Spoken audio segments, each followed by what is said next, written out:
गुंतलेले प्राण या रानात माझे, फाटकी ही झोपडी काळीज माझे. मी असा आनंदने बेहोश होता, शब्दगंधे मी तुला बाहूत घ्यावे, या नभाने या भुईला ताण द्यावे, या नभाने या भुईला. सर्वत्र मिस केलेलं होतं. शब्द आहेत नादो महानोरांचे. या नभाने या भुईला ताण द्यावे आणि या मातीतून चैतन्य गावे. या नभाने या भुईला ताण द्यावे, या नभाने या भुईला दान द्यावे. या नभाने या भुईला दान द्यावे आणि माझ्या पापणीला पूर यावे.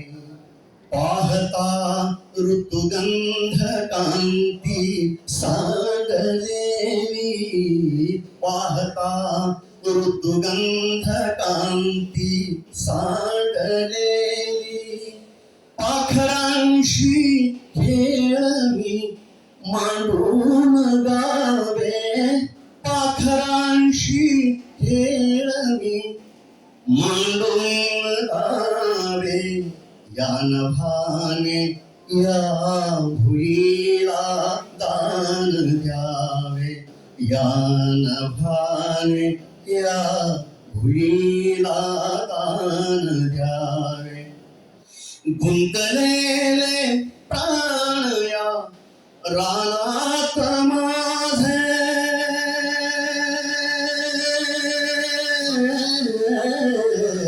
गुंतलेले गुंतलेले गुंतलेले प्राण या रानात माझे.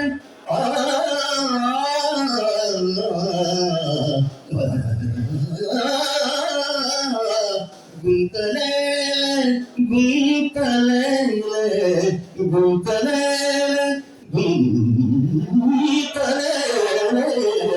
गुंतलेले प्राण या रानात माझे.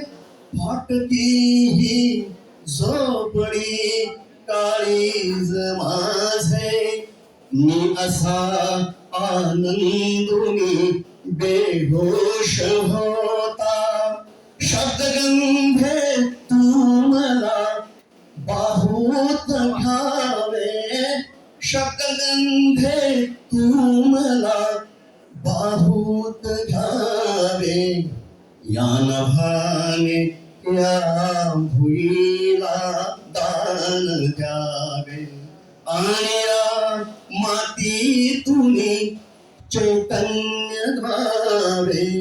या नभाने या भुईला दान द्यावे, या नभाने.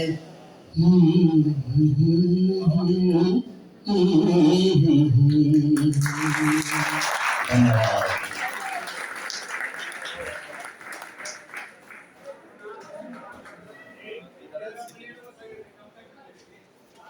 धन्यवाद सर. रयत शिक्षण संस्था सातारा कर्मवीर विद्या प्रबोधिनी आज या ठिकाणी उत्स्फूर्त वक्तृत्व स्पर्धा या संपन्न होत आहेत.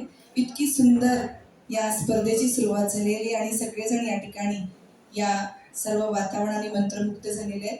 तसंच आयोजक आणि संयोजकांची या ठिकाणी परवानगी असेल तर मी या ठिकाणी स्पर्धकांना विनंती करते की त्यांचं ज्याप्रमाणे मी कोड घेईन त्या पद्धतीने त्यांनी पुढे यावं आणि आपली चिठ्ठी उचलावी.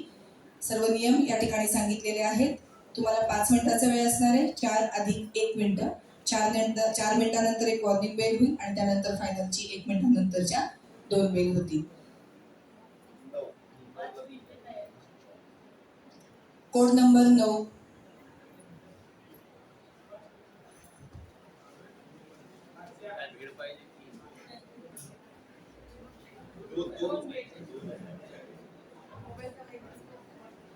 पहिले ते सिलेक्शन करायचं, एक निवडा.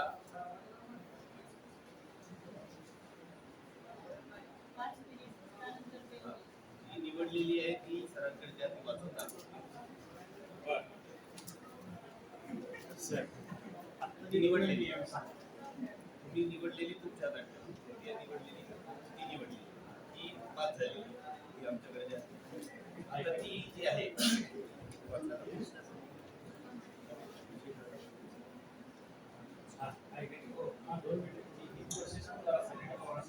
बरोबर सांगितलं की मग.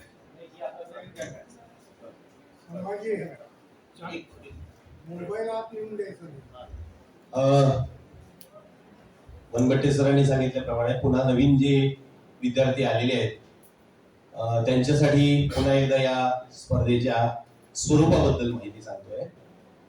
आपण काल ज्यांना हायेस्ट मार्क मिळालेले होते त्यांची लॉट पडलेले आहे. त्या पहिल्या लॉट मधले 10 विद्यार्थी इथं आलेले आहेत. आता क्रमाने एक विद्यार्थी येईल. इथल्या 2 चिठ्ठ्या उचलेल. 2 पैकी एक चिठ्ठीचा विषय त्यानं निवडायचा आहे. ती चिठ्ठी त्यानं विषय जो निवडलेला आहे ती चिठ्ठी सरांना दाखवायची आहे. सर त्याच्यातला विषय वाचून दाखवेल की ह्या विद्यार्थ्याला हा विषय आला होता, म्हणजे परीक्षकांना कळेल आणि तुम्हाला पण कळेल की विषय कोणता आला होता आणि नंतर हा विद्यार्थी कुठल्या विषयावर होता. एक नंतर हा विद्यार्थी जेव्हा आज जाईल तेव्हा त्या विद्यार्थ्याला 5 मिनिटांचा वेळ दिला जाणार आहे त्या उत्स्फूर्त विषयाचं चिंतन करण्यासाठी. तेवढ्या वेळामध्ये म्हणजे पहिल्या वेळामध्ये आपण संभाजी पाटील सरांचं पुन्हा एकदा छान गाणं ऐकणार आहोत. त्याच्यासाठी टाळ्या. त्याच्यानंतर 5 मिनिटं झाल्यानंतर पहिला जो स्पर्धक आहे म्हणजे ही विद्यार्थिनी बाहेर येईल. ती तिची चिठ्ठी इथं जमा करेल. त्यानंतर दुसऱ्या नंतरचा विद्यार्थी येईल. तो त्याची चिठ्ठी उचलेल, म्हणजे 2 चिठ्ठ्या उचलेल. त्याच्यातली एक चिठ्ठी तो निवडेल, दुसरी चिठ्ठी इथं ठेवेल. तो आज जाईल तेव्हा ही भाषणाला सुरुवात करेल. हिचं भाषण 5 मिनिटं झालं पाहिजे. हिचं 5 मिनिटं जर भाषण झालं नाही, समजा 3 मिनिटं झाली, तरी त्या आत गेलेल्या विद्यार्थ्याला 5 मिनिटंच मिळेल. तेवढ्या 2 मिनिटाच्या वेळेत तुमच्यापैकी कोणीही गायन, नकला, कविता, विनोद, एकपात्री अभिनय काही सादर करण्यासाठीचा हा मंच खुला आहे. एकदा जोरदार टाळ्या. हा सर, मोबाईल कोणालाही अलाउड करणार नाही. त्यांनी मोबाईल आमच्या जवळच जमा करायचे आहे. आणि आतमधली जी खुर्ची आहे ती एकटीच आहे. तिथं दुसरा कोणी जादूगार बसलेलं नाही, काही नाही, एकटाच आहे विचार. वेळ सांगा सर. 4 मिनिटे. 4 मिनिटानंतर एक वॉर्निंग बेल होईल. 5 मिनिटानंतर 2 बेल म्हणजे संपण्याची बेल होईल. एखादं वाक्य, एखादं विधान त्याचं पूर्ण करायचं राहू शकतं, म्हणून एक 2 ते 4 सेकंद त्याला मिळेल, पण जास्त वेळ त्याला मिळणार नाही. तो त्याच्यातून बाद होईल. त्यामुळे उत्स्फूर्तसाठीचा वेळ तुमचा लक्षात घ्या. 4+1 असा आहे. 15 सेकंद फायनल सर. त्याच्यानंतर फक्त 15 सेकंद. 16 सेकंद चालणार नाही. ओके.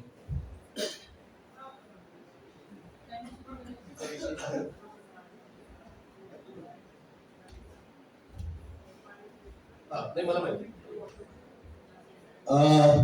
या विद्यार्थिनीला विषय आला होता फक्त तुझ्यासाठी.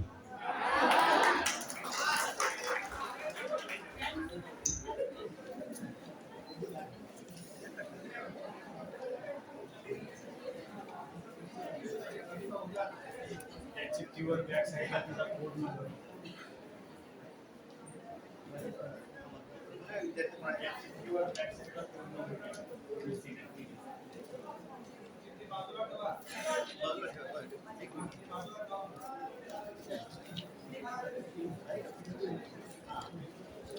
त्याच्यावर कोड नंबर लिहा.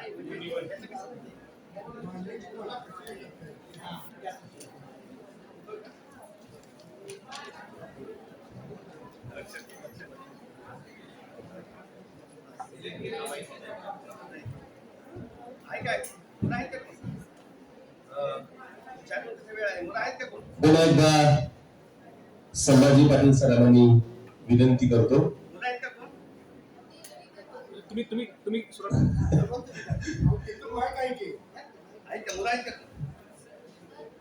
नाही मीच बरं, मला काय अडचण नाही.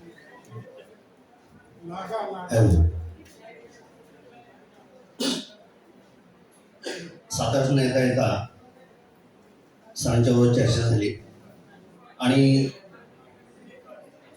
त्या चर्चेतून असं आलं की 2 दिवसापूर्वीच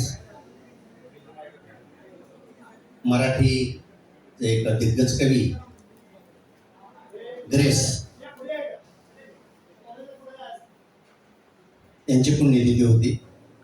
आणि बोलता बोलता विषय निघाला, त्यांनाच थोडंसं पुढं नाही.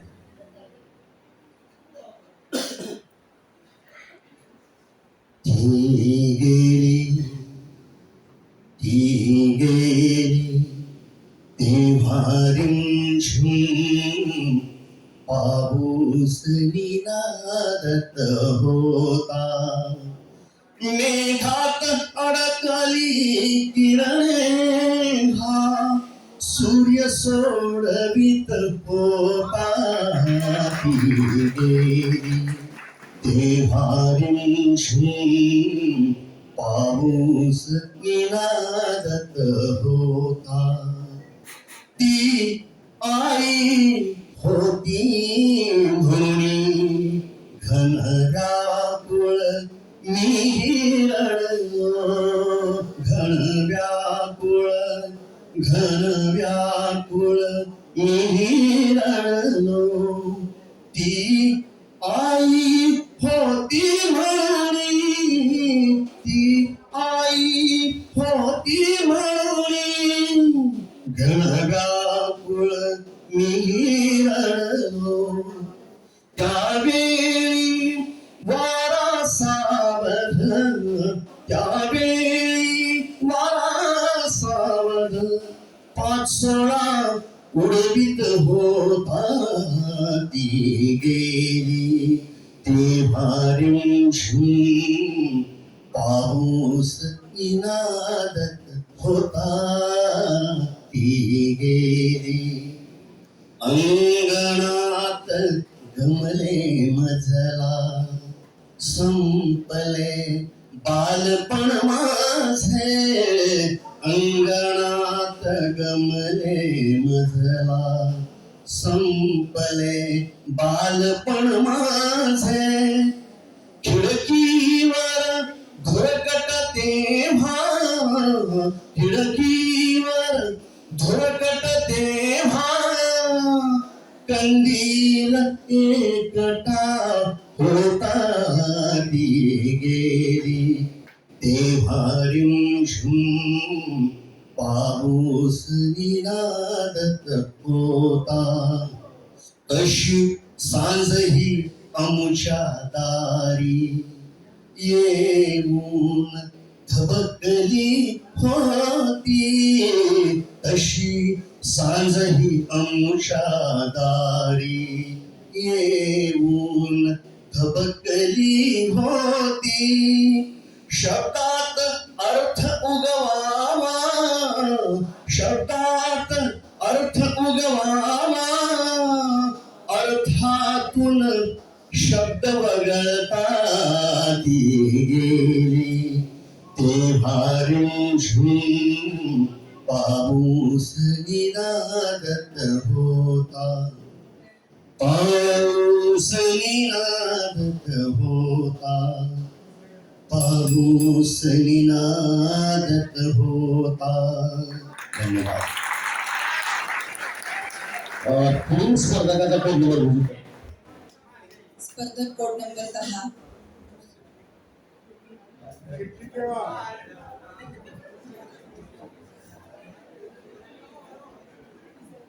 कोड नंबर विशेष आहे.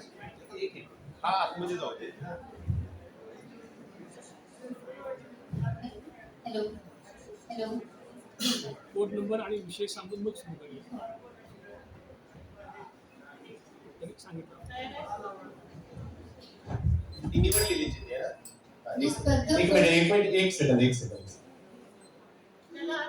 ती निवडली. हा. ती देणार आहे त्याला परत. आता कोड नंबर 10 साठीचा उत्स्फूर्त स्पर्धेचा विषय आलेला आहे लाल परी.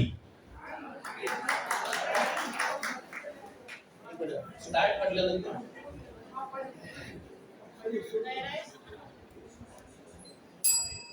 नमस्कार, मी स्पर्धक कोड क्रमांक 9 आणि या व्यासपीठावरून विषय मांडते फक्त तुझ्यासाठी. माझ्या असण्यामागच्या सुंदर चेहऱ्यातून माझ्या मनातली सुंदर मूर्ती, माझ्या हसण्यामागचा सुंदर चेहरा तू, माझ्या मनातली सुंदर मूर्ती तू. तुला पाहून मी एवढी प्रेरणा घेतली की तुझं जे माझं स्वप्न होतं ते सत्यात उतरवायची ताकद घेतली. खरं तर तिच्याबद्दल जेवढं बोलावं तेवढं कमी आहे. ती दुसरी तिसरी कोणी नसून माझी जी प्रेरणा आहे, माझी जी आयडॉल आहे ती आहे सांगली जिल्ह्यातील स्मृती मानधना. ती क्रिकेटमध्ये खेळते आणि आपली वाईस कॅप्टन आहे. माझं लहानपणापासून स्वप्न होतं की क्रिकेटमध्ये करिअर करावं किंवा क्रिकेटमध्ये खेळावं असं माझी खूप इच्छा होती. पण तिला मी म्हणजे सर ती माझ्या घरातली एक व्यक्ती सुद्धा आहे आणि तिला मी माझ्या घरातच एक समजते, कारण तिला बघूनच मी स्वतःला घडवत गेली. म्हणजे आपले एक आदर्श व्यक्ती असताना आपण समजतो की आपल्या सुद्धा याच्यासारखं व्हायचं किंवा त्याच्यातले जे कलागुण आहेत ते आपण आपल्यामध्ये उतरवत असतो. आणि तेच मी फक्त लहानपणी फक्त खेळताना सांगायची मला सुद्धा एकदा इंडिया टीमसाठी खेळायचंय. आणि तिला खूप फॉलो करते मी, म्हणजे खूप तिचा द वे ती ज्या पद्धतीने ती खेळते किंवा ज्या पद्धतीने तिचा ग्राउंडवरचा जो परफॉर्मन्स असतो आणि ग्राउंडच्या बाहेरचा परफॉर्मन्स असतो तो खूप वेगळा असतो. ती व्यक्ती म्हणून सुद्धा खूप छान आहे आणि ती प्लेअर म्हणून सुद्धा छान आहे. 2018 मध्ये तिला अर्जुन अवॉर्ड सुद्धा तिला मिळाला होता. अशी माझी स्मृती वांधना. आणि तिला पाहून माझं स्वप्न आता सत्यात उतरलं आहे. माझी खूप इच्छा होती इंडियासाठी खेळायची आणि गेले 2 वर्ष मला संधी मिळाली क्रिकेटमध्ये करिअर करण्यासाठी. साधारण आता हल्ली नेपाळमध्ये जी इंटरनॅशनल क्रिकेट मॅच झाली होती ती त्याच्यामध्ये मी इंडिया टीमला रिप्रेझेंट केलं होतं आणि इंडियाला आपला सेकंड रँक आला होता. तेव्हा मला कुठेतरी वाटलं जिला मी माझ्या देवासमान समजली आणि तिच्यामधूनच जी प्रेरणा घेतली, जी स्फूर्ती घेतली ती आज कुठेतरी सत्यात उतरते. म्हणजे एखादा आदर्श असून उपयोग नाही तर त्याच्यासारखं वागलं पाहिजे किंवा त्याच्यातले कलागुण आपण आत्मसात केले पाहिजेत, हे फार गरजेचं आहे असं मला वाटतं. नाहीतर आपण आदर्श काही आपण फक्त आदर्श ठेवतो पण त्यांचे कलागुण आपण आत्मसात करत नाही. तर असं न करता त्यांचे जे कलागुण आहेत ते आपण आत्मसात करणं फार गरजेचं आहे. आणि आपली जर जिद्द असेल आणि आपलं जर इच्छा तीव्र असेल ना तर ती गोष्ट नक्कीच पूर्ण होते. आणि हा माझा अनुभव आहे जो तुम्हाला मी शेअर करते. तिला मी म्हणजे जवळजवळ मी 3 स्टेट्स, 2 नॅशनल्स आणि आता एक इंडिया असे मॅचेस खेळून आले आणि सगळीकडे नंबर सुद्धा आपल्याला मिळाले आहे. म्हणजे आपल्या इंडियाचा सुद्धा आता सेकंड रँक आला होता. असं म्हणजे असं एवढं तिला मी हे करून घेतलं होतं. तिचा खूप अभ्यास सुद्धा केला. म्हणजे ती एवढी सुंदर आहे ना की तिच्याबद्दल जेवढं बोलावं तेवढं खरंच खूप कमी आहे. ती अशी व्यक्ती आहे की जिला मला भेटण्याची खूप इच्छा आहे आणि ती सुद्धा पूर्ण होणार आहे, कारण ती सुद्धा मी जिद्द ठेवली आहे. कारण इथंपर्यंत म्हणजे तिला बघूनच इथंपर्यंत पोहोचली आणि पुढे सुद्धा तिला भेटायची इच्छा आहे, ती सुद्धा लवकरच पूर्ण होईल. अशी स्मृती मानधना. तिच्याबद्दल अजून जर आपण त्याच्या खेळाचा जर आपण थोडा विचार केला तर आपल्याला असं दिसून येईल की तिची जवळजवळ डबल सेंचुरी आहे. जी मेन्स आज आपण बघतो की वुमन्स क्रिकेट आहे ते मेन्सपेक्षा थोडं कमी हे केलं जातं. पण वुमन्सना सुद्धा पुढे जाण्याची संधी मिळत असते आणि बॉईजना सुद्धा म्हणजे मुलांना सुद्धा सांगेल की ज्याप्रमाणे मुलांचं क्रिकेट असतं तेवढंच इंटरेस्टिंग आहे त्यावेळेस सुद्धा छान मुलींना सुद्धा मुलींचं क्रिकेट सुद्धा असतं वुमन्स क्रिकेट. तर ते आपण बघितलं पाहिजे. त्याच्यात म्हणजे इथे आपलं जी 2021 ची जी थीम आहे gender equality today for sustainable development tomorrow, की इथे कुठेतरी आपल्याला सतत उतरायला दिसते. म्हणजे आज असं एकही क्षेत्र नाही की जिथे मुलगी नाही. म्हणजे अगदी अंतराळवीर सुद्धा आहे, ती आता एक IPS ऑफिसर सुद्धा आहे, ती क्रिकेट सुद्धा खेळते, ती काही करते. म्हणजे ती आज असं एकही क्षेत्र नाही की ती नाही.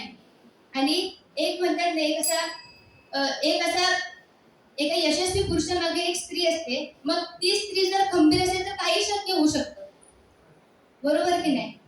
तर मग तुम्ही पहिला एका मुलीला सन्मान द्यायला शिका, मान द्यायला शिका आणि आपले जे आदर्श आहेत त्यांना तुम्ही फक्त एक फोटो टाकलाय किंवा काही केलं तर असं नाही. तर त्याचे ते गुण ते आत्मसात करायला शिका, जेणेकरून तुमचं सुद्धा स्वप्न माझ्यासारखं नक्कीच पूर्ण होईल. धन्यवाद. वेळ सांगा. 4 मिनिटे 27 सेकंद. 4 मिनिटं झाले म्हणजे 1 मिनिट राहिला ना. 4 मिनिटे 27 सेकंद. 27 सेकंद.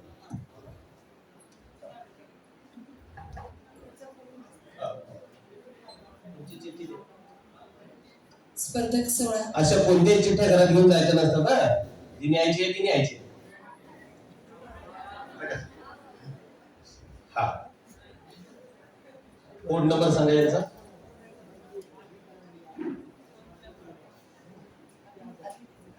16. 16 कोड क्रमांक चिठ्ठी उचलत आहे.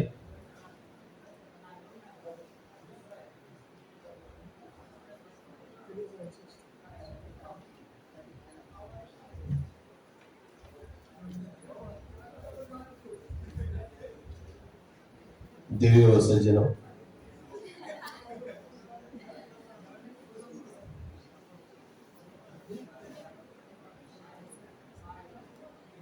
हा घेतलाय. हा कोड क्रमांक 16 साठीचा आलेला विषय आहे वळण. वळण वळण. आत्ता जो बोलतोय तो कोड क्रमांक 10.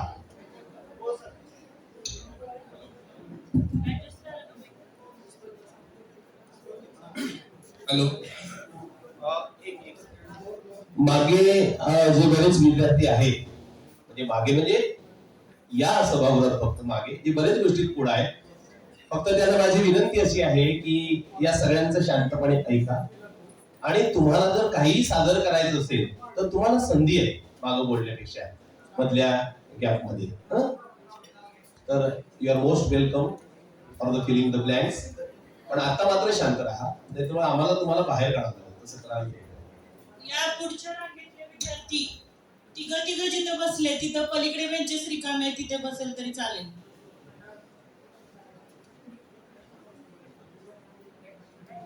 शक्यतो गर्दी करू नका. तिघे बसले तिथे दोघे बसा.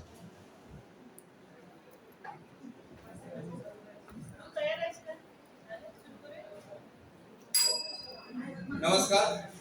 मी स्पर्धक क्रमांक 10 विषय मांडत आहे लालपरी. आज आपल्या स्पर्धेत लालपरी विषय येण्याचं कारण की ज्या तुम्हाला आम्हाला सर्वसुद्ध असलेल्या आपल्या काही सर्वसामान्य मध्यमवर्गीय लोकांच्या जाणीवेचा भाग असलेली लालपरी आज स्पर्धा एका भाषांतर कधी विशेष स्वरूपात आपल्या समोर येते. कारण तिनं आता मागच्या काही दिवसांमध्ये तिच्या मांडलेल्या व्यर्थांची ही घेतलेली खबरदारी आहे असं मला वाटतं.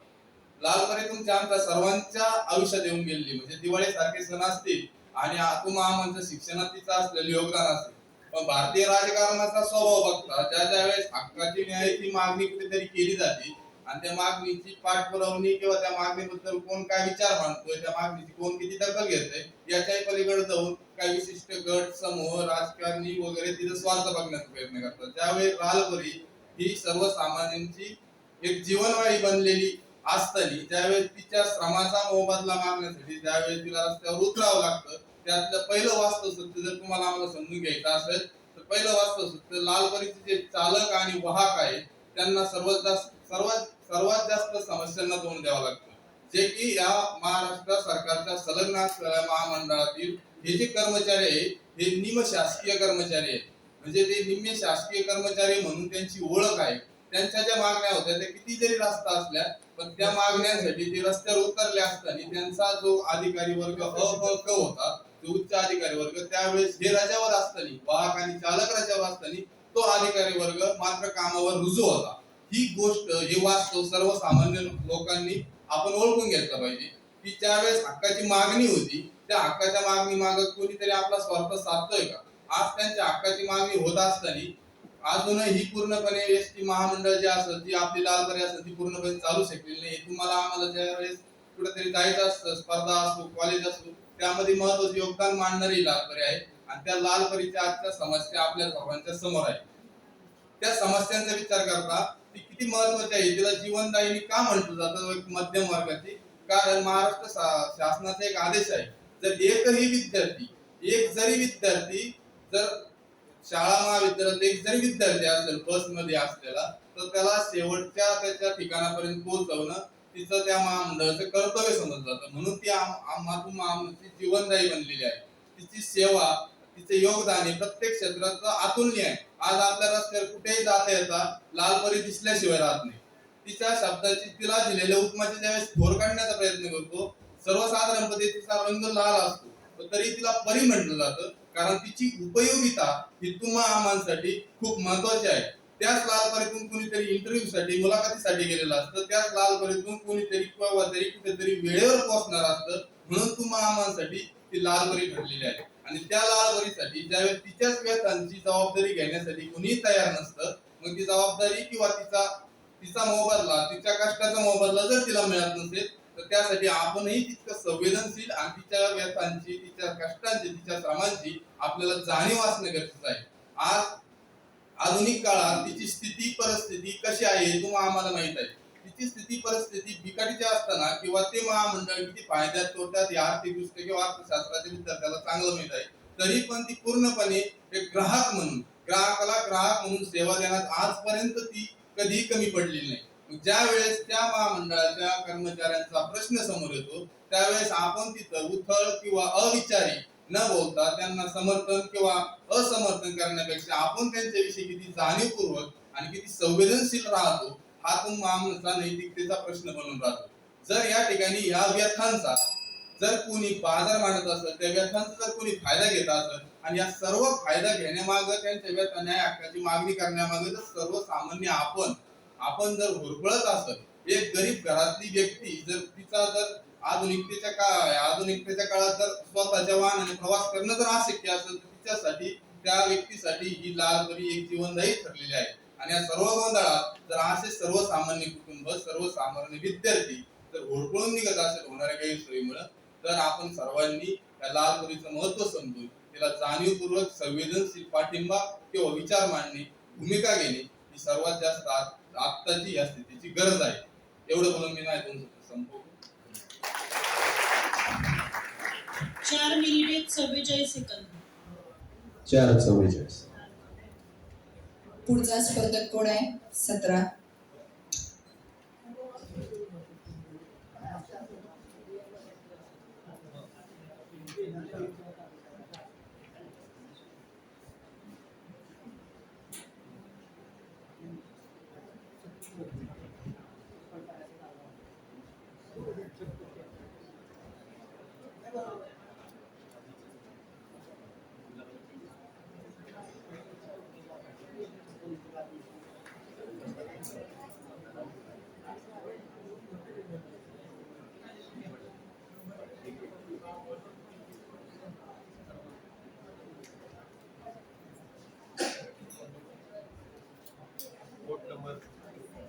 कोड नंबर 16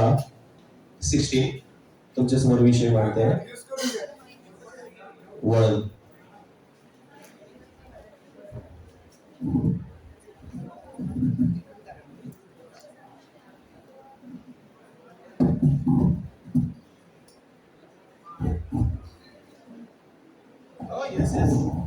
जरा 4-5 पाण्याच्या बाटल्या ठेवा.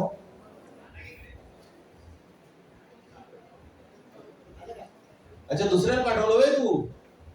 पाठीमागचे विद्यार्थी खूपच आहेत उत्स्फूर्त स्पर्धेसाठी. खरं त्यांना पुढे बोलावं असं वाटायला लागले मला, की इतकी उत्स्फूर्त आहेत की ते मध्ये मध्ये बोलतायत.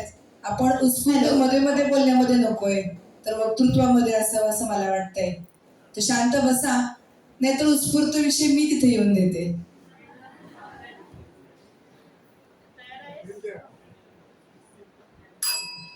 जन्म झाला त्या रात्री आयुष्यात पूर्णतः अंधकार असायचा, पण या अंधाराच्या वाट्यावर देखील आयुष्याला नवीन आकार देण्याचं कार्य करणारा, अगदी काहीच नसताना देखील जन्माच्या आधीपासून ज्याच्यावर प्रेम झालं ना, तो ज्यानं बोट धरून मला चालायला शिकवलं ना, तो ज्यानं प्रत्येक पाऊल कसं टाकावं ते शिकवलं ना, तो ज्यानं घास कसा चावायचा हे शिकवलं ना, तो ज्यानं या 2 बोटात घास कसा धरायचा हे शिकवलं ना, तो आणि आयुष्याला खरं खरं वळण जाणं दिलं ना, असा तो माझा बाप. आणि अर्थातच नमस्कार, मी स्पर्धक कोड क्रमांक 16 प्रस्तुत विचारपीठावर विचार मांडते. वळण. अर्थातच हा विषय निवडण्याचं कारण इतकंच की मुलीच्या आयुष्याशी वळण हा शब्द अगदीच जवळचा वाटायला लागतो, म्हणजे अगदीच कसं माहेरचा वाटायला लागतो, आणि म्हणून हा विषय निवडला. मित्र हो, वळण, या वर्णांचं वाटत रमायला फार आवडतं. वर्णांचेच विचार, वर्णांचेच प्रवास, वर्णांचीच नाती, वर्णांचाच हा सारा रस्ता. आणि म्हणून वर्णांच्या या विचारावर, वर्णांच्या या रस्त्यावर आणि वर्णांच्या या नात्यांमध्ये अधिकच रमायला आवडतं. म्हणून आयुष्यात वर्णांचाच रस्ता असावा, वर्णांचेच विचार असावे आणि वर्णांच्याच तुमच्या यशाच्या पायऱ्या देखील असाव्यात. अगदीच वर्णांचाच विचार करायचा म्हणाल तर जन्म घेतल्यापासून वर्ण ही आपल्याला चालूच असतात. अगदीच मग विचार करायचा म्हणाल तर काहीच नसताना ज्या आई वडिलांनी वळण दाखवलं ना, तिथपासून सुरू झालेला हा आमचा प्रवास आज या व्यासपीठावर कसं बोलायचं इथपर्यंत गुरुजींनी धरलेला बोट इथं आणून सोडल्यापर्यंतचा प्रवास, हा सारा प्रवास हा वर्णांचाच होता. आणि हीच वर्ण आमच्या आयुष्यासाठी खरी गरजेची असतात, नाही का? अगदीच मग कवी देखील म्हणायला लागतात की वर्णांच्याच प्रवासात असतं हे यशाचं गुपित, वर्णांच्याच विचारात असतं खऱ्या विचारांची ही पालखी, वर्णातच असतं खरं यशाचं शिखर, वर्णातच असते ही विचारांची पालखी, वर्णातच रमावं, वर्णातून शिकावं आणि वर्णांवरच चालावं. अगदी याच युक्तीप्रमाणे प्रत्येकाला एकच सांगणं, एकच रस्ता धरून चालण्यापेक्षा, इतरांचा मार्ग अवलंबण्यापेक्षा, गर्दीमध्ये गर्दीसोबत चालण्यापेक्षा, गर्दीपेक्षा वेगळा वळणाचा मार्ग देखील असतो. म्हणजेच काय तर अगदीच आपलं शॉर्टकट मार्ग आपण असं म्हणतो, पण ते मुळीच नाही. वळणांच्या रस्त्यांमध्ये फोर व्हीलर धावू शकत नाही, पण त्याच छोट्या छोट्या पावलांवरून पुढे कुठेतरी वळणाचा मोठा रस्ता देखील आज व्हायला लागलाय. आता अगदी त्याचप्रमाणे वर्णांच्या हा पावलं आणि वर्णांवर चालूयात आणि कुठेतरी अगदीच मोठ्या यशाच्या शिखरावर, यशाच्या मार्गावर मार्गस्थ होऊयात आणि कर्मवीर अण्णांसारखं एक सुंदर व्यक्तिमत्व घडवूयात. वर्ण काय असावी हे शिकावं तर खरं त्या माईकडून शिकावं, खरं त्या अण्णांकडून शिकावं. आणि म्हणूनच म्हणते वर्णांचाच प्रवास असावा, वर्णांच्या रस्त्यामुळेच यश मिळावं. याचं उत्तम उदाहरण म्हणजे आपले कर्मवीर अण्णा आणि आपल्या माई. अगदीच मित्रगण हो, वर्णातून मार्गस्थ होत असताना असंख्य वर्ण वेगवेगळी कलाटणी देऊन जातात. मग कधी आधी जन्मताच बापाचा हात धरताना कुठेतरी मग तो यायला लागतो. अगदी आधी म्हणत असताना त्याच्याशिवाय दुसरं प्रेम कोणावर करू शकणार नाही असं म्हणणारी ती कुठेतरी अगदीच महत्वाच्या वर्णावर तो देखील तिला भेटायला लागतो आणि मग तो विसरून जाऊन कुठेतरी ह्या तोला ती आपल्याचं करायला लागते आणि मग तिथून पुन्हा तिच्या आयुष्याला वळण मिळायला लागतं आणि मग माहेरात रमणारी ती कुठेतरी संसाराच्या वळणावर देखील रमायला लागते. आणि म्हणूनच म्हणते मुलीच्या आयुष्याशी वर्णांचा फारच संबंध असतो आणि हाच विचार म्हणूनच आम्हाला आपुलकीचा वाटायला लागतो. मग अगदीच गुरुवार्यांसमोर बोलायचं झालं तर मित्रगण हो, कालपासूनची ही स्पर्धा बघतीये, अगदी स्पर्धेला तिथपासून इथं आणताना एका गुरुवार्यांनी वळण दाखवलं म्हणून इथपर्यंत पोहोचलो. आणि मग इथं आल्यानंतर आपल्यातीलच काही जणांनी अण्णांचे विचार सांगितले, बॅरिस्टर पाटलांचे विचार सांगितले, म्हणून आमच्या आयुष्यात एक वेगळं वळण मिळालं. आणि म्हणून आज या 20 जणांमध्ये आमची निवड झाली आणि म्हणून या 20 जणांमधून एक वेगळा मार्ग आणि वेगळा वळण आम्हाला मिळालं. आणि हेच वळण आज तुमच्या समोर या 5 मिनिटांमध्ये मी मांडलं. आणि म्हणूनच म्हणते वर्णांचेच विचार, वर्णांचाच मार्ग, वर्णातच रमावे, वर्णांनीच चालावे. धन्यवाद. 4 मिनिटे 26 सेकंद. 4:26. एक मिनिट, तुमचा पुढील स्पर्धक कोड 18. तुमचा किती 18 चिठ्ठी गेला त्याची काढा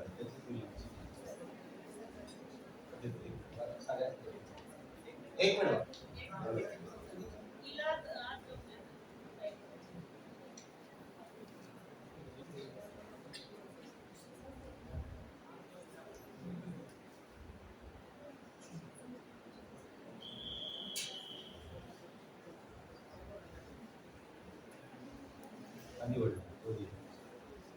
निवडलेला घेऊन जा.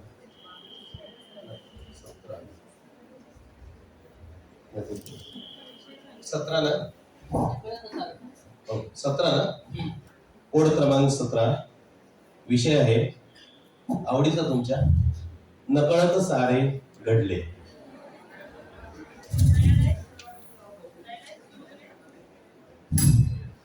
नमस्कार. सन्माननीय विचारपीठ आणि विचारपीठाच्या समोरील आपण सर्वात सन्माननीय रसिक हो, काल स्पर्धा संपली आणि स्पर्धा संपल्यानंतर वेळ जात नव्हता म्हणून मित्रांनी ठरवलं की प्रीती संगमावरती जायचं. तिथं गेलो, सायंकाळची वेळ झाली होती. सूर्य कुठंतरी आपल्यापासून निरोप घेणार होता आणि याच वेळी तिथं काहीतरी जोडपी आली होती. जोडपी एकमेकांच्या भावना व्यक्त करत होती. काही नवीन होती, काही जुनी होती, परंतु जी नवीन जोडपी होती ना, ती भावना व्यक्त करत असताना एकमेकांशी नातं जोडण्याचा प्रयत्न करत होती. म्हणजे त्या प्रीती संगमाच्या तीरावरती त्यांचं भविष्याचं नातं घडत होतं. म्हणजे नकळत काहीतरी सारं घडत होतं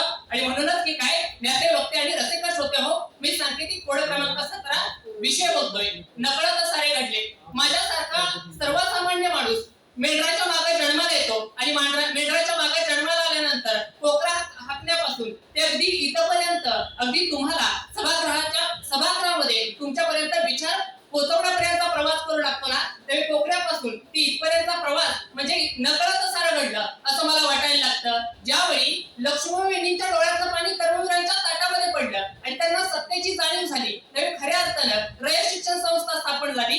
परंतु त्यावेळी सुद्धा ते सारं नकळतच घडलं होतं की जे शरदचंद्रजी पवार साहेब आज सत्तेवरती आहेत, परंतु ज्या कालखंडामध्ये शरदचंद्रजी पवार साहेबांचं आणि राजकारणाचा काहीच संबंध नव्हता, परंतु यशवंतरावांनी शरदचंद्रजी पवार साहेबांना राजकारणामध्ये आणलं आणि शरदचंद्रजी पवार साहेब म्हणजेच आज राजकारणातला महत्वाचा भाग समजला जातो. म्हणजे हे सुद्धा एक नकळतच घडलं होतं की रसिक हो, कारण मास असं म्हणतो की माणसाच्या अस्तित्वातून त्याच्या जाणीवा नाही, तर माणसांच्या जाणीवांमधून त्याचं अस्तित्व घडत असतं. मला वाटतं जोपर्यंत माणसाला सत्तेची, जगण्याची, परिस्थितीची जाणीव होत नाही ना, तोपर्यंत काहीच घडत नाही. म्हणजे ज्यावेळी तुम्हाला जाणीव होतील ना आणि खऱ्या अर्थानं कष्ट करायला लागतात ना, त्यावेळी सारं काही नकळत घडून येतं. म्हणजेच काय, ज्या माणसाच्या आयुष्याची सुरुवात दारावरती वर्तमानपत्र टाकण्यापासून झाली आणि तोच माणूस या विश्वातून निघून गेल्यानंतर त्याच्या दुःखद निधनाची वार्ता ज्यावेळी वर्तमानपत्राच्या पहिल्या पानावरती यायला लागते, त्या डॉक्टर APJ अब्दुल कलामांचं आयुष्य पाहिलं ना की त्यांचं कष्ट, त्यांचं ध्येय आणि त्यांची स्वप्न पाहिल्यानंतर त्यांच्या आयुष्यामध्ये सारं काही नकळतच घडलं होतं की म्हणजेच काय, ज्यावेळी तुम्ही वेगवेगळी स्वप्न पाहताना, वेगवेगळ्या जिद्दी ठेवताना, त्यावेळी नकळतच सारं काही घडून जातं. कारण बाहू कदम त्यांची मध्यंतरीच्या काळात मुलाखत घेतली होती आणि ते म्हणतात की माझ्या आयुष्याचा प्रवास हा साधा सोपा नव्हता. म्हणजे अगदी साध्या माणसापासून एक नाटककारापर्यंत, म्हणजे कित्येक जणांना खळखळून हसवण्यापर्यंत माझा प्रवास म्हणजे नकळतच सारं घडलं होतं. म्हणजे नकळतच सारं घडण्यासाठी नेमकं काय करायचं असतं, तर माणसाला पहिल्यांदा स्वतःमधला स्व जागवता आला पाहिजे, परिस्थितीची आणि सत्तेची जाणीव झाली पाहिजे, सुखदुःखांची जाणीव झाली पाहिजे. जोपर्यंत सुखदुःखांची, परिस्थितीची आणि कष्टाची जाणीव होत नाही ना, तोपर्यंत कधीच नकळत सारं घडत नाही. रसिक हो, नकळत सारं कधी घडून येतं. सुजित काळंगे नावाचा मित्र, रात्री मी विचारत होतो दादा उत्स्फूर्त कसं बोलायचं, स्पर्धा कशा जिंकायच्या असतात, त्यावेळी तो म्हणाला होता दादा स्पर्धा ह्या कधी ठरवून जिंकायच्या नसतात, कारण जर तू ठरवून आला ना तर मनामध्ये धाक राहतो, भीती राहते, दास्ती राहते. परंतु जर तू मोकळेपणाने बोलायला लागला असता तर नकळत सारं काही घडून जातं. नकळत सारं काही घडून गेल्यानंतर मी रयतची स्पर्धा जिंकलो होतो. म्हणजेच काय, ज्यावेळी तुम्ही जगण्यामध्ये आनंद घ्याल, खुशीनं किंबहुना स्वतःतल्या सगळ्या भावना व्यक्त कराल ना, त्यावेळी नकळत सारं काही घडून येईल. मला वाटतं तिथून इथपर्यंतचा माझा प्रवास हा म्हणजे नकळत आहे. इथून तिथपर्यंत प्रथम क्रमांकापर्यंतचा प्रवास हा सुद्धा नकळतच आहे. आणि माझी आता 1 मिनिटापासून ते 4 मिनिटापर्यंतचा प्रवास सुद्धा नकळत आहे. आणि 4 मिनिटाच्या नंतर जो प्रवास होईल आणि प्रथम क्रमांकाची ट्रॉफी माझ्या हातामध्ये येईल, तो प्रवास सुद्धा नकळतच असेल. नकळत घडलेला हा प्रवास घडून यावा. नकळत चुकून माझ्या तोंडून गेलेली काही वाईट वाक्य असतील, चांगली वाक्य असतील, ती सुद्धा नकळत परीक्षकांना आणि सभागृहानं माफ करून घ्यावी, एवढाच माफक आशावाद ठेवतो. आणि प्रत्येकाच्या आयुष्यामध्ये नकळत काहीतरी चांगलं घडून यावं एवढी अपेक्षा बाळगतो आणि थांबतो. जय हिंद, जय महाराष्ट्र, जय कर्मवीर. 4 मिनिटे 19 सेकंद. 4:19. नकळत बऱ्याच गोष्टी कळल्या आता. पुढील कोड क्रमांक घोषित करा. 18. पुढील स्पर्धक कोड क्रमांक 18.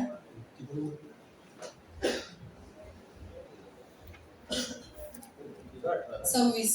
पुढचा 26.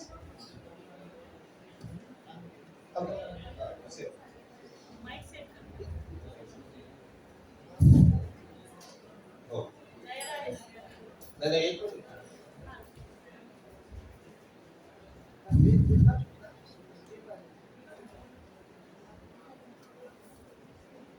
निवडलेला. आता तुमच्या समोर स्पर्धक कोड क्रमांक 18 विषय सादर करत आहे परीक्षकांच्या माहितीसाठी स्टेटस आणि पोस्ट. नमस्कार, मी स्पर्धक कोड क्रमांक 18 आज कर्मवीर प्रबोधिनी अंतर्गत आयोजित केलेल्या उत्स्फूर्त स्पर्धेमध्ये विषय मांडते स्टेटस आणि पोस्ट. मित्रांनो, ज्या परिस्थितीचा विचार मनुष्यानं स्वप्नातही केला नव्हता, आज त्याच परिस्थितीनं मनुष्य हैराण झाला. म्हणजेच काय, तर मनुष्यानं आपल्या बौद्धिक क्षमतेच्या जोरावर विज्ञानाचं हे आधुनिक जग निर्माण केलं आणि आज त्याच जगात तोच अडकताना दिसतोय. आता विज्ञानाचं हे जग निर्माण करताना मनुष्यानं सगळ्यात मोठी निर्मिती कुठली केली असेल की ज्या निर्मितीमध्ये आजचा तरुण, फक्त तरुणच नाही तर प्रत्येक माणूस अडकताना दिसतो, ते म्हणजे सोशल मीडियाचं बेधुंद जग. या जगामध्ये आजची तरुणाई अडकलेली आहे आणि या जगातले सगळ्यात महत्वाची माध्यमं कुठली तर इंस्टाग्राम, फेसबुक, व्हॉट्सअप ही सगळी. सकाळी उठल्यानंतर सगळ्यात पहिल्यांदा आपण कुठली गोष्ट करतो तर आपल्या उशाला कुठे मोबाईल आहे की नाही हे बघतो आणि पहिल्यांदा ते व्हॉट्सअप उघडून कुणाचा स्टेटस काय आहे, कुणाचा बर्थडे हे बघतो. म्हणजेच काय तर स्टेटस आणि पोस्ट आपल्या आयुष्याचा अविभाज्य घटक झालाय जो आपण कधीच दूर नाही करू शकत.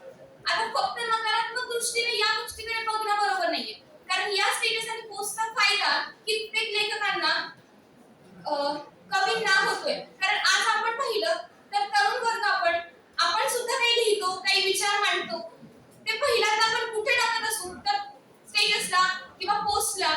त्यामार्फत आपला विचार कित्येक जणांपर्यंत पोहोचतोय. थोडंसं का होईना पण कुठेतरी परिवर्तन घडतं, कुठेतरी काहीतरी वेगळं पण जाणवतं. त्यामुळे प्रत्येक गोष्टीला निगेटिव्ह अर्थाने बघण्यापेक्षा हा स्टेटस आणि पोस्टचा जो भडीमार आहे तुम्हाला सकारात्मक दृष्टीने पाहावासा वाटतो. पण काही प्रमाणात जर विचार केला तर यातच अडकणारी तरुणाई जी दिवसाला नाही म्हटलं तरी 10-12 तरी पोस्ट टाकत असेल. आता विचार करा, कधी कॅप्शन पोस्टच्या खाली आपण जे कॅप्शन टाकतो त्या कॅप्शन शोधण्यासाठी आपण तास-दीड तास वेळ घालू, पण एखाद्या प्रश्नाचं उत्तर शोधायला आपण एवढा वेळ घालवत नाही. म्हणजेच काय तर या गोष्टीत आपण इतके अडकत चाललोय, या गोष्टींमध्ये कुठे थांबायचं हे आपण ठरवतो. या गोष्टीचं भान आपल्याला राहिलं नाहीये. पण आता पोस्टचं उदाहरण सांगायचं झालं तर मी स्वतः काही लिहिते, ते पोस्ट करते, कित्येक जण ते वाचतात, मला काही सुधारणा करायच्या त्या सांगतात, काही नवीन लिहायची प्रेरणा देतात, कमेंटमध्ये कित्येक ओळी मला वाचायला मिळतात ज्या ओळींमुळे मला काहीतरी वेगळं लिहावंसं वाटतं आणि ते परत पोस्ट करावंसं वाटतं. हा माझ्या आयुष्यातला स्टेटस आणि पोस्टचा भाग मी तरी एलिमिनेट नाही करू शकत, कारण मला माझं विचार मांडण्याचं व्यासपीठ ते वाटतं.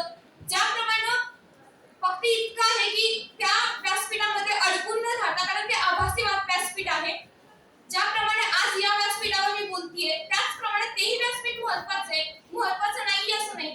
परंतु आपण सगळ्यांनी विचार केला तर आजच्या मीडियाच्या जगात जे वास्तव आपल्याला पाहायला मिळते, जी नेगेटिव्हिटी पसरताना दिसते, ती कुठल्याही स्त्रियांवरती वाईट कमेंट करणं किंवा वेगवेगळ्या माध्यमातून स्त्रियांवरती कमेंट करत त्यांच्याबद्दल जोक्सच्या फालतू पोस्ट टाकणं, या पोस्टची काही गरज नाही असं मला वाटतं.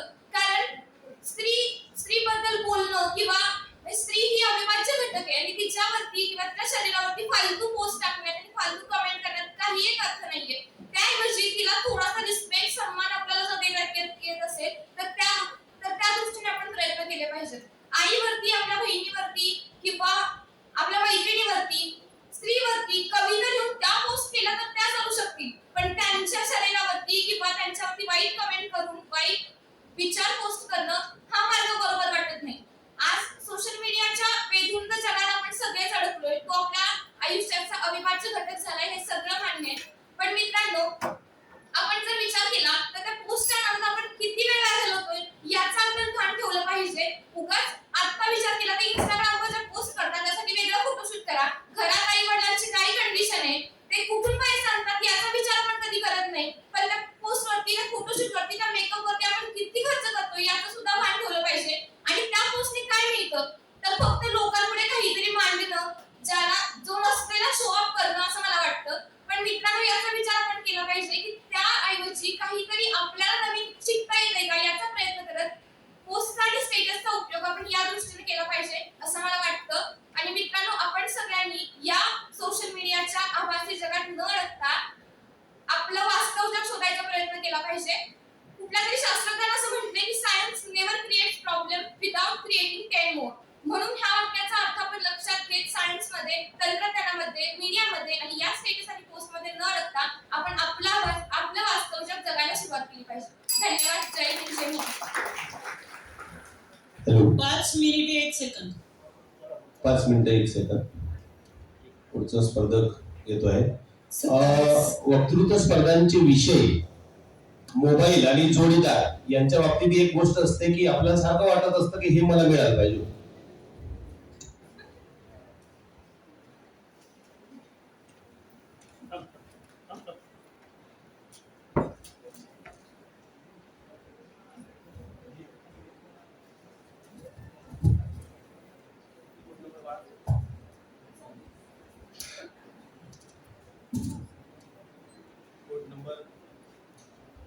कोड नंबर 26 ला आलेला विषय आहे ताटाखालचे मांजर.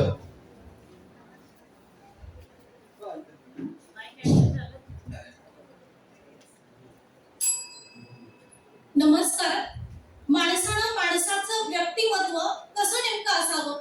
मला वाटतं माणसानं व्यक्ती असण्यापेक्षा माणसानं त्याचं व्यक्तिमत्व घडवावं. कारण माझ्या इथे येणारी आधीची विद्यार्थिनी तिचा विषय होता स्टेटस. मला वाटतं प्रत्येक माणसानं आयुष्य जगत असताना त्याचं स्टेटस कुठेतरी ठेवून त्याचे व्यक्तिमत्व घडवायचं असतं. म्हणजेच काय तर हे व्यक्तिमत्व घडवत असताना हे स्टेटस त्याने राखत असताना त्याला कुणाच्याही ताटाखालचं मांजर होऊ नये असं मला वाटतं. आणि म्हणूनच मी स्पर्धा क्रमांक 26 प्रगल्भ विचारपीठावरून विषय मंथन करते ताटाखालचं मांजर. मग ताटाखालचं मांजर होणं नेमकं म्हणजे काय असतं? तर शरण जाणं. मला वाटतं की शरण जाणं म्हणजे ताटाखालचं मांजर होणं असतं. ताटाखालचं मांजर होणं म्हणजे एखाद्याच्या अधीन जाणं असतं. मग ताटाखालचं मांजर नेमकं कोण कोण झालं हाही प्रश्न खऱ्या अर्थाने या प्रकर्षणाने मांडावासा वाटतो. भवतालाने केलेली कोंडी पाहून अस्वस्थ झालेल्या मनाला जेव्हा इथं स्वार्थ चिरडला जातो तेव्हा माणूस माणसात राहत नाही. आणि मग इथं माणसांच्या अक्षराला वळण लावणारी माणसं परत माणसांच्या जगण्यालाही वळण लावत फिरतात. कारण माणसं कधीतरी मांजरासारखं ताटाखालचं मांजर होतात. मग हे ताटाखालचं मांजर नेमकं का होतात? माणसं ताटाखालचं मांजर होतात म्हणजे नेमकं काय होतात? आणि मग याच्या पाठीमागची कारणं नेमकी काय असतात? मग ताटाखालचं मांजर नेमकं कोण झालं? तर मला वाटतं स्वार्थी माणसं कधी कधी ताटाखालचं मांजर होतात. म्हणजेच काय काहीतरी एक स्वार्थ असतो आणि त्या स्वार्थासाठी ताटाखालचं मांजर होतात. मला वाटतं या ठिकाणी व्यासपीठावरती सर मी सुद्धा स्वार्थी झालेली आहे. मग मी ताटाखालचं मांजर नेमकी का झाले आहे? तर माझ्या डाव्या बाजूला असणाऱ्या या चषकांसाठी मी ताटाखालचं मांजर झालेली आहे. आणि या ताटाखालच्या मांजर होऊन मी या ठिकाणी विषय बोलत आहे ताटाखालचं मांजर. मग इथं कर्मवीर भाऊराव पाटील आपल्या इथे ज्या संस्थेमध्ये आपण शिकतो ती संस्था उभी केली ती डॉक्टर कर्मवीर भाऊराव पाटील यांनी. परंतु या कर्मवीर भाऊराव पाटील यांच्या आयुष्यामध्ये एक प्रसंग घडला तो म्हणजे तुमच्या आमच्या सगळ्यांनाच माहिती आहे. तो म्हणजे डांबर प्रकरणातला डांबर प्रकरण हा प्रसंग घडला. आणि या डांबर प्रकरणामध्ये खरं तर लठ्ठे साहेबांच्या विरोधामध्ये त्यांनी साक्ष द्यावी यासाठी त्यांच्यावरती अन्याय आणि अत्याचार होत होता. इतकंच काय तर या अन्याय आणि अत्याचारासाठी ते इतके कंटाळले होते की त्यांनी 3 वेळा आत्महत्या करण्याचा प्रयत्न सुद्धा केला होता. पण कर्मवीर भाऊराव पाटील हे कधीच त्या सरकारच्या विरोधात तिथल्या व्यवस्थेच्या विरोधामध्ये कधीच ताटाखालचं मांजर झाले नाही. मला वाटतं कर्मवीर भाऊराव पाटील यांनी आपल्याला हे शिकवलंय की ताटाखालचं मांजर होऊ नये. मला वाटते हा विषय बोलत असताना मी जरी स्वार्थी झाले आणि या चषकासाठी जरी बोलत असले ना तरी सुद्धा आयुष्यात मी कधीही कर्मवीरांची शिकवण घेऊन कधीही ताटाखालचं मांजर होणार नाही हे नेमकी या ठिकाणी प्रतिज्ञा व्यक्त करते. मग ताटाखालचं मांजर नेमकं कोण झालं नाही तर आयुष्यामध्ये चिंधी नावाचा प्रवास केला. आणि चिंधी नावाचा प्रवास करत असताना तो चिंधी नावाचा प्रवास जिला वनवासापर्यंत नेला ती सिंधुताई सपकाळ. हिला खरं तर पोटामध्ये 9 महिन्याचं बाळ होतं. आणि या 9 महिन्याच्या पोटामध्ये बाळ असताना नवऱ्यानं तिच्या पोटावरती लाथा म्हणून तिला हाकलून दिलं. ती बिचारी वनवासी झालेली सिंधुताई मग तिच्या आईकडे गेली. गावानं सुद्धा तिला हकललं होतं. ती वनवासी झाली होती परंतु तिने निर्धार केला आत्महत्या केली. पण आत्महत्या करत असताना तिने एका भिकाऱ्याला जीवदान दिलं. आणि त्या ठिकाणी तिने निश्चय केला की या जगामध्ये जगत असताना त्या जगण्याचं तत्वज्ञान मांडत असताना मी कधीही ताटाखालचं मांजर होणार नाही. मला वाटतं महाराष्ट्राचा इतिहास असं सांगतो की महाराष्ट्र राज्याची निर्मिती करण्यापूर्वी तिथं स्वराज्य निर्माण झालं होतं. आणि हे स्वराज्य निर्माण करण्यामध्ये छत्रपती शिवाजी महाराज आणि छत्रपती संभाजी महाराज यांचं सगळ्यात मोठं योगदान झालेलं तुम्हाला पाहायला मिळतं. मग त्यांनी नेमकी कोणती शिकवण दिली तर त्यांनी स्वाभिमानाचं तत्व या महाराष्ट्रामध्ये रुजवण्याचा प्रयत्न केला होता. मला वाटतं त्यांनी हेच सांगितलं होतं की ताटाखालचं मांजर होऊ नये. भारत स्वातंत्र्यासाठी अनेक शूरवीर इथं लढले आणि त्यांनी सुद्धा ही शिकवण दिली की ताटाखालचं मांजर कधीच होऊ नका, स्वाभिमानानं जगा. मला वाटतं हा स्वाभिमानाचा संदेश मी तुम्हाला देते. आणि जाता जाता इतकंच म्हणते जीवनी नवतेजी राहू अंतरंगी भावना सुंदराचा वेद लाभो मानवाच्या जीवना धैर्य लाभो स्थैर्य लाभो सत्याच्या संशोधना सत्य सुंदर मांगल्याची इथं नित्य हो आराधना सत्य सुंदर मांगल्याची इथं नित्य आराधना. मनपूर्वक धन्यवाद. 4 मिनिटे 32 सेकंद. 4:32. 28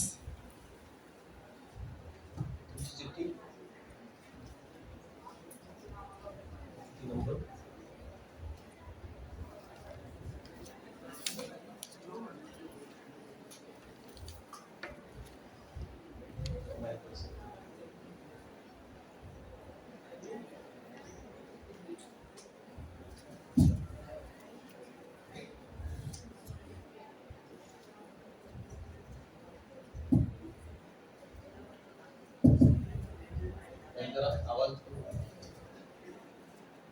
आवाज पण वाढवा.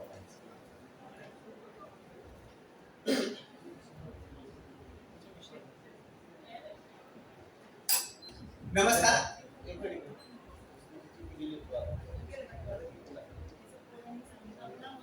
त्याचा विषय सांगायचा राहिला. पुन्हा स्टार्ट करू. आता आपल्या समोर जो स्पर्धक आहे त्याचा कोड क्रमांक आहे 27 आणि विषय आहे देवाण घेवाण. नमस्कार. जवळजवळ 700 किलोमीटरचा प्रवास करून फक्त तिच्यासाठी लालपरीनं वेगवेगळ्या वर्णांचा प्रवास करत तुमच्या समोर मुद्द्यांची देवाण आणि मार्गांची घेवाण करण्यासाठी उभा आहे सांकेतिक कोड क्रमांक 27. विषय बोलतोय देवाण घेवाण. मित्रांनो, माणूस हा समाजशील प्राणी आहे. समाजामध्ये माणूस वेगवेगळ्या लोकांशी नातेसंबंध प्रस्थापित करूनच तो जगू शकतो आणि यात नातेसंबंध प्रस्थापित करणारा समाजशील होण्याला सगळ्यात महत्वाचं काही कारण असेल तर त्याला आपण देवाणघेवाण म्हणू शकतो. आणि म्हणूनच एक कवी फार सुंदर शब्दात म्हणतो, देणाऱ्याने देत जावे, घेणाऱ्याने घेत जावे, देता देता एक दिवस देणाऱ्याच्या हातात घ्यावे. अर्थात आपण जर का देत असू तर आपल्याला मिळण्याची अपेक्षा आपल्याजवळ असते. तर आज जगभराचं जर का आपण राजकीय वर्तुळात किंवा मग आंतरराष्ट्रीय राजकारण पाहिलं तर सगळ्याच गोष्टी देवाणघेवाणीवरून चालल्या आहेत. म्हणजे रशिया आणि युक्रेनचा जर का आपण जर का वाद पाहिला तर युक्रेनचं एक छोटंसं राज्य जे रशियाला पाहिजे जे मिळत नाही आणि म्हणून रशियाने युक्रेनवर हल्ला केलेला आपण पाहिला आहे. किंवा मग आपण इतिहासाची पानं उलटून पाहिली तर मग इस्रायल, पॅलेस्टाईन आणि हमासच्या वादामध्ये जेरुसलेम नावाचं एक धर्मस्थळ कुणी घ्यावं आणि नेमकं कुणाला द्यावं यासाठी आपल्याला वाद पाहायला मिळतात. मुळात काय, देवाणघेवाणीसाठी आपल्याला जगभरात गल्लीपासून दिल्लीपर्यंत, जंगलापासून जंगलातल्या शिकाऱ्यापासून गावातल्या भिकाऱ्यापर्यंत ज्यांनी आपल्या तोंडाची ब्युटी पार्लर केली त्यांच्यापासून तर ज्यांना आपल्या तोंडाची लाल पुसता येत नाही त्यांच्यापर्यंत प्रत्येक ठिकाणी आपल्याला देवाणघेवाणीवरूनच वाद पाहायला मिळतात. ही सगळ्यात महत्वाची गोष्ट आहे. मुळात देणारे लोक स्वतःला कधी कधी देता देता आपण एका हाताने दिल्यानंतर दुसऱ्या हाताला कळता कामा नये असं म्हटलं जातं. मात्र काही लोकांनी एका हाताने दिल्यानंतर ते दुसऱ्या हातालाच काय संपूर्ण गावभराला कळून जात असतं आणि त्यांना वाटत असतं की आपणच खूप मोठे दानवीर करणं आहोत. असंच माझ्यामध्ये एकदा गर्व आला आणि मी एका वडापावच्या ठेल्यावर गेलो. वडापावच्या ठेल्यावर गेला असताना मी वडेवाल्याला 2 वडे मागितले. वडेवाल्याने पटकन 2 वडे माझ्या हातात दिले. 2 वडे हातात घेतल्यानंतर मी त्यातला एक वडा खायला लागलो. तितक्यात एक तिशी ओलांडलेली गरीब भिकारी बाई तिथं 6 महिन्याचं तानं लेकरू घेऊन माझ्या जवळ आली आणि मला म्हटली की मला फार भूक लागली आहे, मला काही खायला देशील का. मी माझ्या हातातला एक वडा तिच्या हातावर ठेवला. तिनं क्षणभर पाहिलं, त्या वड्याकडे पाहिलं, विचार केला, तो हातातला वडा उचलला आणि रस्त्याच्या कडेला उभ्या असणाऱ्या एका कुत्रीच्या समोर फेकून दिला. मला प्रचंड राग आला. तिला घ्यायचंच नव्हतं तर हिनं माझ्याकडून मागितलंच कशाला.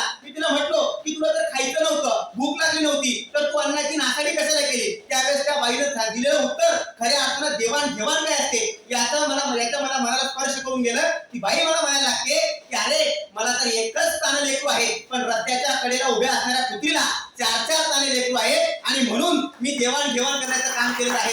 खऱ्या अर्थानं आपण एखाद्याला एखादी गोष्ट दिल्यानंतर आपण त्याच्याकडून काही घेऊ शकतो का हा विचार ज्यावेळेस आपण करतो ना त्यावेळेस आपण देवाणघेवाणीकडे व्यवहार म्हणून पाहत असतो. मुळात आता मी तुम्हाला मुद्दे देणार आहे आणि तुम्ही तिकडून मला काय देणार आहे अशा अपेक्षेने जर का मी बोललो तर निश्चितच हे चुकीचं आहे. मी मुद्दे सांगणार आहे आणि परीक्षक मला मार्ग देणार आहे. ही देवाणघेवाण खऱ्या अर्थानं महत्वाची आहे. देवाणघेवाणीवरच माणसाचं संपूर्ण आयुष्य टिकून असतं. आई सुद्धा रडल्याशिवाय बाळाला दूध पाजत नाही. ही सगळ्यात मोठी वास्तविकता आहे. तिला सुद्धा मला तुझ्यावर प्रेम आहे असा प्रस्ताव टाकल्याशिवाय ती सुद्धा आपल्याला लग्नाला होकार देत नाही. मुळात प्रत्येक गोष्टीमध्ये देवाणघेवाण ही सगळ्यात महत्वाची आहे. म्हणून माणसानं समाजशील असताना, समाज कसा असतो वाहत्या प्राण्यासारखा असतो, प्रवाही समाज असतो. प्रवाही असताना माणसाला समाजात टिकून राहत असताना वेगवेगळ्या समूहाच्या लोकांमध्ये वेगवेगळ्या ठिकाणी माणसानं देवाणघेवाण करणं अत्यंत महत्वाचं असतं. माझ्या घराच्या बाजूला एक झोपडपट्टी आहे. म्हणजे आगगाड्यांच्या डब्यांप्रमाणे झोपडपट्ट्यांच्या रांगेत घाण पाण्याचा नाला ओलांडल्यावर तिसरं घर लागतं.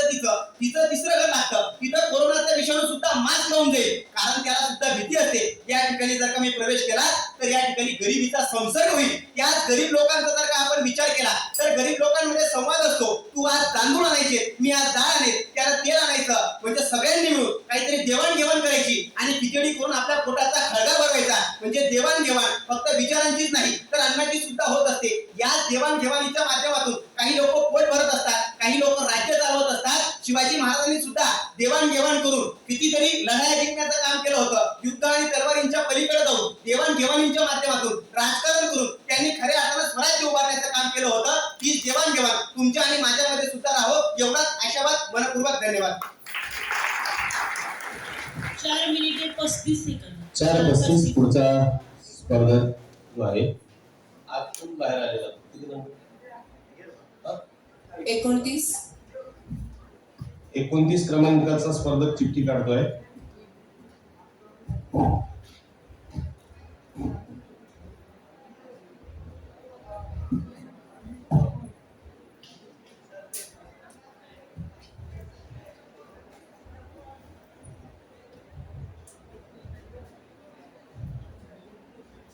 एक इंजिनियर आहे, एक डॉक्टर आहे, कसं निवडायचं?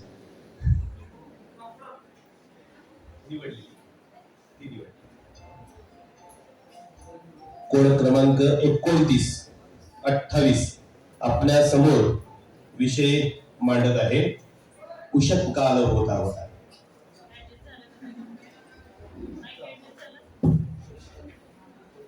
नमस्कार मित्रांनो, जवळजवळ 2 वर्षापूर्वीची गोष्ट आहे. 20 फेब्रुवारीला महाराष्ट्र सरकारने छोटासा नियमावली जाहीर केली आणि 24 फेब्रुवारीला आदरणीय पंतप्रधानांनी लॉकडाऊन लावला. 1 महिन्यापूर्वी मी स्पर्धा सोडल्या होता, माझा जॉब सोडला होता स्पर्धा करण्यासाठी. मी स्पर्धेकडे लक्ष देऊ, स्पर्धेमध्ये एक चांगलं स्थान, एक बक्षीस मिळवू आणि जॉबला थोडं बाजूला ठेवूया. पण अचानकपणे लॉकडाऊन लागतो.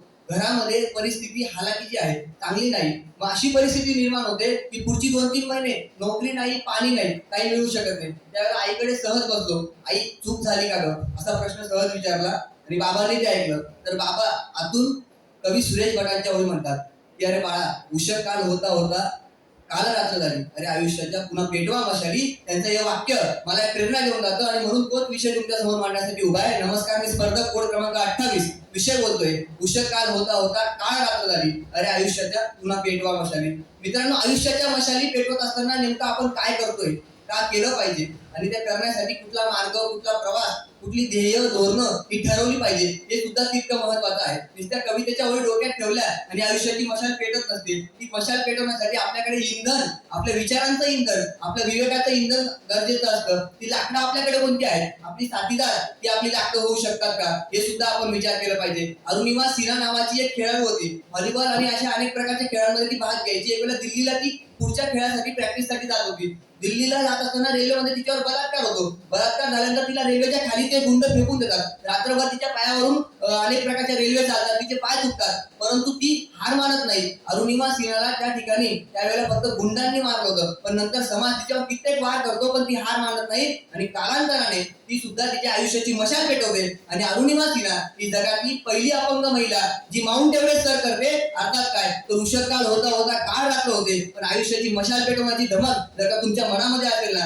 तर तुम्ही माउंट एव्हरेस्ट सुद्धा सर करू शकता. ही सर्वात महत्वाची गोष्ट आहे. मित्रांनो, वक्तृत्व स्पर्धांच्या या प्रवासामध्ये अनेक चढ उतार आलेले आहेत. मी असा व्यक्ती आहे ज्यांनी स्पर्धा सुरू केल्यापासून सर्वात जास्त हरलेला व्यक्ती आहे असं मला वाटतं, पण तरी सुद्धा मी कधी हरलो नाही. उषःकाल झाला, हरकत नाही. आपल्या विचारांच्या मशाली पेटवा आणि रयतचं विजेतेपद पटकवून घ्या. आणि म्हणून आयुष्याच्या मशाली पेटवत असताना आपण विचार काय करतो ते सुद्धा महत्वाचं आहे. आपल्याला पाठिंबा, आपल्या पाठीमागचे विचार, आपल्याला सोबत कोणाची आहे ते सुद्धा तितकंच महत्वाचं असतं. कारण आपण फक्त आपलं आयुष्य सुंदर बनावं हा विचार करतो, पण आपल्या आजूबाजूची माणसं, आपल्या आजूबाजूचं वातावरण जर का दूषित असेल तर ते सुंदर होऊ शकत नाही. ते सुंदर बनवण्यासाठी आपण सुद्धा आपल्या आयुष्याच्या मशाली पेटवत असताना इतरांच्या सुद्धा आयुष्याच्या मशाली पेटवू शकतो का हा विचार केला पाहिजे. सध्या युक्रेन आणि रशियामध्ये युद्ध चालू आहे. रशियाच्या तुलनेमध्ये युक्रेन अतिशय खूप लहान देश आहे, परंतु तेथले राष्ट्रपती झेलेन्स्की त्यांच्या लोकांना सांगतायत की तुम्हाला स्वतःला लढावं लागणार आहे, कारण त्यांच्या इथे सुद्धा एक नैराश्याची काळ रात्र झालेली आहे. त्यांना जर का त्यांच्या आयुष्याच्या मशाली तेवत ठेवायच्या असतील तर ते सुद्धा त्यांच्या नागरिकांना असंच सांगताय की तुमच्या आयुष्याच्या मशाली नेहमी पेटवून ठेवा. तुम्ही सुद्धा एक दिवस हरवणार आहात. ज्या वेळेला 23 किल्ले छत्रपती शिवरायांनी मिर्झा राजा जयसिंगांच्या अधीन केले ना, त्यावेळेला ते शांत बसले नाही. त्यांनी सुद्धा तोच विचार केला असेल की उषःकाल होता होता काळ रात्र झाली तर काय झालं. आयुष्याच्या पुन्हा मशाली पेटवल्या पाहिजे आणि पुन्हा त्यापेक्षा कित्येक पटीने जास्त किल्ले मिळवून हे स्वराज्य स्थापन केलं पाहिजे. ते स्वराज्य स्थापन करतात आणि त्यांच्या सोबतीने स्वराज्यामधल्या प्रत्येक मावळ्याच्या, प्रत्येक रयतीतल्या प्रत्येक व्यक्तीचं आयुष्याच्या मशाली पेटवण्याचं काम करत असतात. आणि त्याचप्रमाणे कर्मवीरांनी सुद्धा स्वतःच्या आयुष्याची मशाल पेटवत इतर अनेक विद्यार्थ्यांच्या, तुमच्या सर्वांच्या आयुष्याच्या मशाली पेटवण्याचं काम केलं आहे. म्हणून तो विचार, ती शिकवण तुम्ही सुद्धा सोबत घेतली पाहिजे आणि तुमच्या नंतर येणाऱ्या पिढीच्या आयुष्याच्या मशाली पेटवण्याची जबाबदारी ही तुमच्यावर आहे. फक्त स्वतःची आयुष्याची मशाल पेटवून काही होणार नाही. आपल्याला जर मशालींची जर का गर्दी पाहिजे असेल तर आपल्या सोबतीने इतरांच्या मशाली पेटवा. तेव्हा खऱ्या अर्थानं या देशाची मशाल पेटेल. हा देश जगाला कुठेतरी एक वेगळ्या उंचीवर घेऊन जाणार आहे. आणि म्हणून उशाकाल होता होता काळ रात्र झाली म्हणून काय झालं, आयुष्याच्या पुन्हा मशाली पेटवत जायचं आणि विकास करत राहायचा, आपला विवेक शाबूत ठेवायचा. ते करत असताना आपण कुणाला मारत नाही ना, आपण कुणाची मशाल विझवत नाही ना, हा विवेकवादी विचार सुद्धा आपण आपल्या डोक्यात ठेवला पाहिजे. तेव्हा खऱ्या अर्थानं तुमची, माझी आणि या साऱ्या जगाची आयुष्याची मशाल पेटणार आहे. एवढंच बोलतो. मनपूर्वक धन्यवाद. 4:28 4 मिनिटे 28 4